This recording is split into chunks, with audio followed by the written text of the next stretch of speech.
Bortz zerrenda ziren orain arte Lapurdiko hiriburuan eta sozialistak bozkatuenak, baina egoera aldatu da arras, zentroak eta eskuinak bat egin baitute eta sozialisten emaitza baino gehiago dute biak gehitzen badira.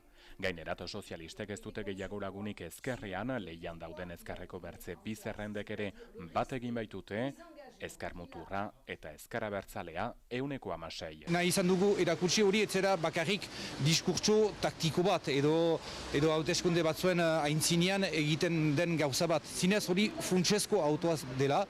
Abstentzioa 54%koa izan zen Baionan, irabaztekotan sozialistek bertan lortu beharko dituzte boto berriak. Hendaian egoera desberdina da, ezker abertzaleak bat egin baitu sozialistekin, abertzaleak 4 hautetsi izanen dituzte, horietatik bat auzapezordea eta bertze bat Hego Lapurdiko mankomunitateko ordezkaria.